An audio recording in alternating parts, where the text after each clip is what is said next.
Hello YouTube, Top Tech Tutorials here. Today we're going to be doing a quick review and hands-on of the Fitbit Flex. So the main call of the Fitbit Flex is that it's a fitness tracker. However, just a very quick summary of it, it is basically an overpriced pedometer. And I'll get to more on that in a second. So first we're going to go over the wristband and then the app, which is why I have my phone here. So the wristband is made of a nice sturdy plastic. It fits well. They have a smaller wristband if that's your thing. And the actual Fitbit itself is this little pod inside. Here, let's see if the camera focuses. This little pod that's inside the wristband, and that's how you charge it. It comes with a USB charger. And the pod itself is very small, and it gets about 5 days worth of battery life is what I found, and which is as advertised, and that works well. It takes about 2 hours to charge. However, I feel like they sacrificed size for functionality here, and just some basic features of the actual thing when it's in its case. We'll put it back in for a second. If it's on your wrist and you double tap it, it tells you how far you are towards your daily goal, and the more lights that flash are the farther you are, percentage-wise. So if I double tap it and it flashes two lights, one light solid and one light flashing, that means I'm over 20% and working towards 40% of my daily goal. And the first time you try to put the wristband on, it's hard as crap to put on. So wristband aside for a second, let's look at the app. So the app that syncs with it gives you the device that you have, which is the Flex, the syncing status, and the battery level. It tells you how many steps you've taken that day, how many miles you've gone, and calories burned. And once again, this gets to my point I said earlier. The Fitbit is an overpriced pedometer. This is simply just the pedometer. It tells you what time of day you did it. You did the steps, obviously.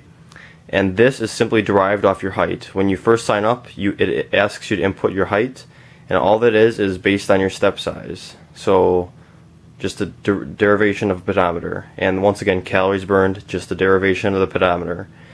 The very active minutes doesn't seem to be, for me at least, a very active minutes. You could walk, anything over slow walking is considered very active. You can set a weight limit, a weight goal. Sleeping is the one moderately interesting feature. You can tell when you go to sleep and when you wake up, and it tells you what time of night you were restless, which really isn't terribly cool unless you want to know if you sleepwalk. It's like, wow, cool, I was restless for 2 minutes at 2:45 a.m. Cool, great. Calories, you can use it at like any other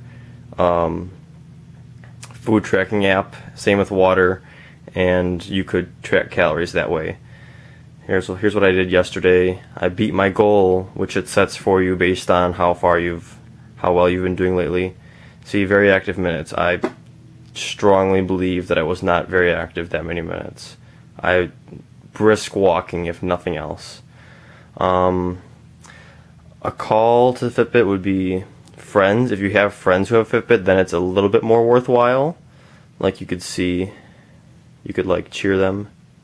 I just cheered my friend Karen. She's actually my aunt. And it ranks you for the day. She hasn't synced her Fitbit today, so she has actually. She's beating me. And you can compete with your friends, but it's not a very solid ranking system from what I've seen. Oops, get back in the app. That's basically it for the app. Once again, it's an overpriced pedometer. All it does is count your steps. However, it does do an excellent job of step counting. I found it's very accurate. You don't have to make an actual step motion for it to count your step like you do with a lot of pedometers. But still, I would not recommend paying $100 for it like I did.